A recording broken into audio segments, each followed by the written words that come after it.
Cory Gardner with the Republican Party and Ken Waskowitz, the independent candidate. Welcome to each of them.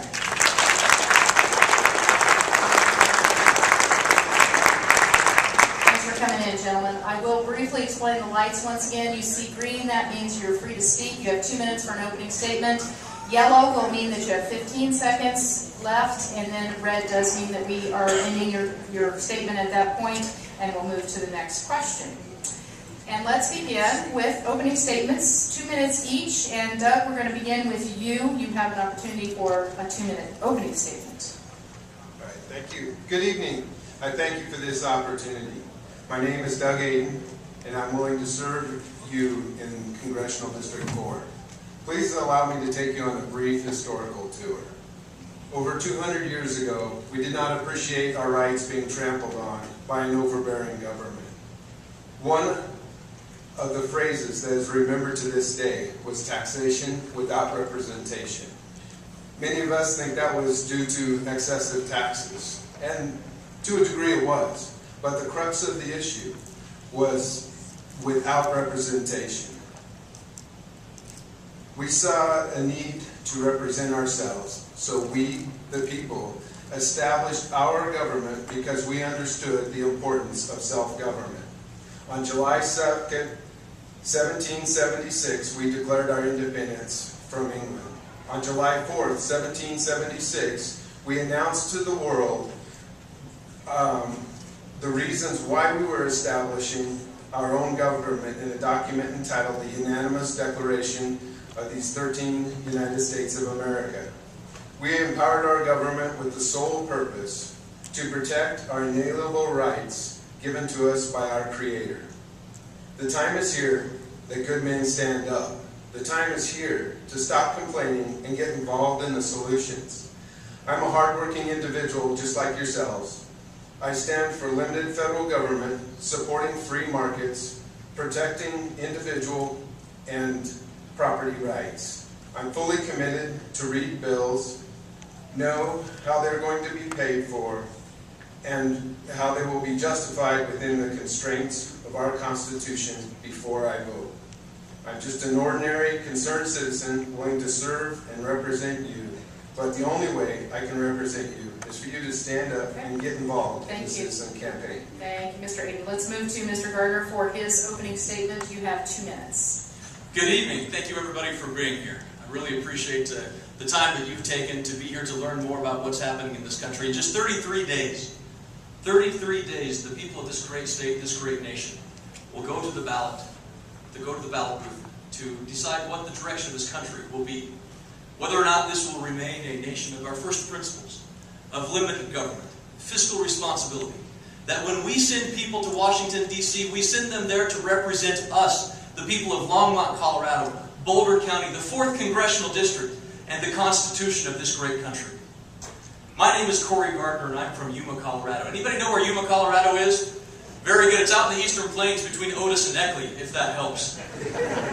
We've got an opportunity this November to take this country back and again stand for the greatness that we know this nation to be. My wife and I live in Yuma. We have a 6.5-year-old daughter. And I worry each and every day about a government that taxes too much, that is spending too much, that's growing this nation into ever more debt, higher deficits, healthcare takeovers, energy policies that tell us what kind of light bulbs to use. It is time that we once again stand up for what is right in this country, what is good in this country, because I firmly believe that our better days are ahead of us. I've stood up for small businesses, to fight regulations, to fight for lower taxes. I've stood up in the Colorado legislature to make sure that we're not spending too much, that we have a balanced budget, that we're working hard to represent the people of this great state. I grew up working in an implement dealership, selling parts to people, learning what farmers and ranchers need, what makes their businesses work. But I also learned that when you give them a government that is too big and overbearing, it makes it impossible for them to run their businesses and their lives. I am honored today to make the announcement to you for the first time that I have been endorsed by the United States Chamber of Commerce. Together we are going to get this country back on track, creating jobs and economic opportunity. Thank you. And let's move to Mr. Waskowitz for his opening statements. I am the only independent candidate in this race. I have made it this far by petitioning my way onto the ballot, not collecting a dime from anyone, and creating solutions for the problems our country faces. Therefore, I am not beholden to the GOP, the DNC, the ACP, or the MOB. I am the only candidate in the position to represent you, the people. As your representative, I will not vote for any bill that takes away your freedom as an American, nor will I vote for any bill I haven't read. I will not vote 94% of the time along party lines, especially against the overwhelming demands of my district. Nor will I vote to spend money that we don't have, which just adds debt to our children's future. And if I was a state representative, I would not run away from the historic mess that our state's in just so I can seek a career promotion. I would stay and fix the problem first. I pledge to work for you to create jobs with my energy revolution plan, decrease the size and scope of the government by stopping wasteful spending, simplifying the tax code with my flat tax plan, balancing the budget, reducing our federal debt, ending the influence of special interest monies in our elections, and focusing America on unity, not diversity. I stepped up against all odds to make a difference, so that our children and grandchildren will not have to deal with the trillions of dollars of debt and the massive hole our country is in caused by the Democrat and Republican parties. I am one of you, a non-politician, and I need your help in getting this message to Washington. We have had enough. You can find out more about me at kenwasco.com. All right, let's move to our first question. Each candidate will have a minute. Corey, you'll begin the answers on this one. And the question is, how will Colorado businesses be impacted by the Health Care Reform Act?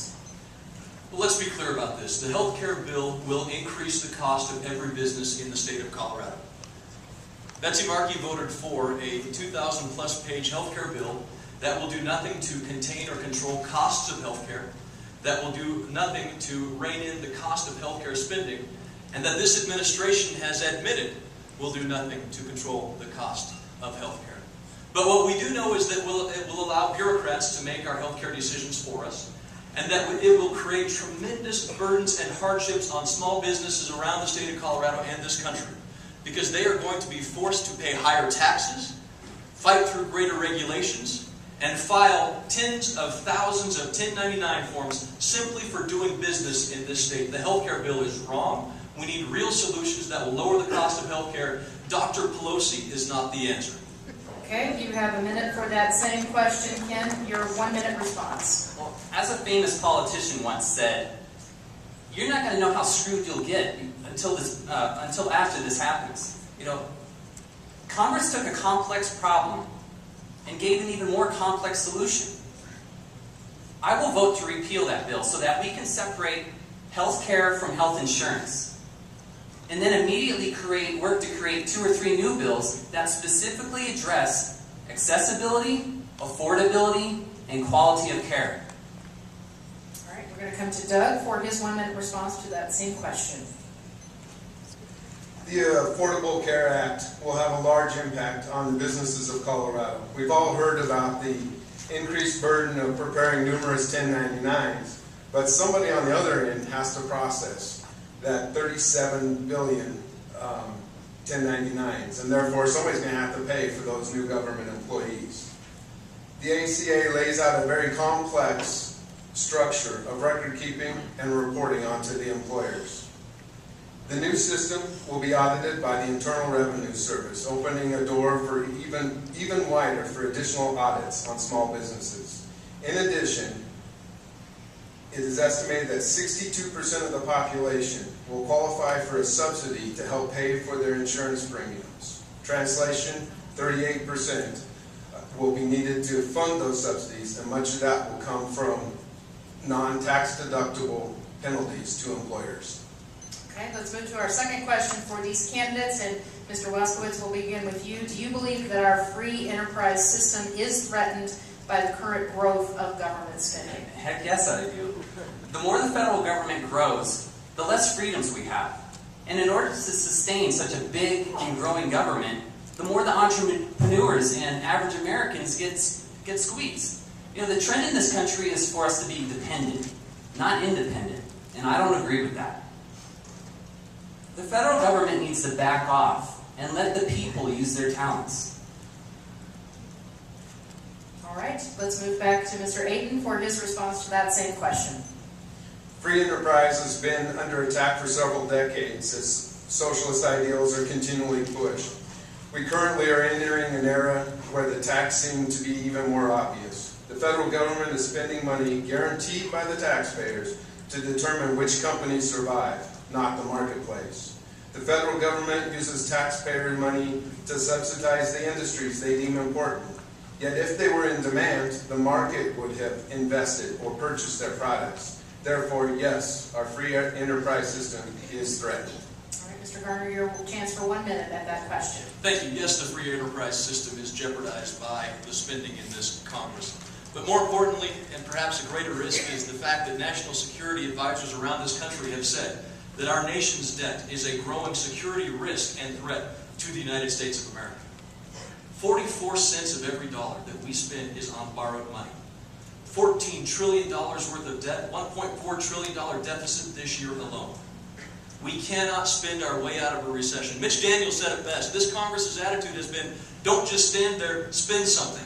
It's got to stop. We have to make sure we're balancing the budget, that we're cutting spending.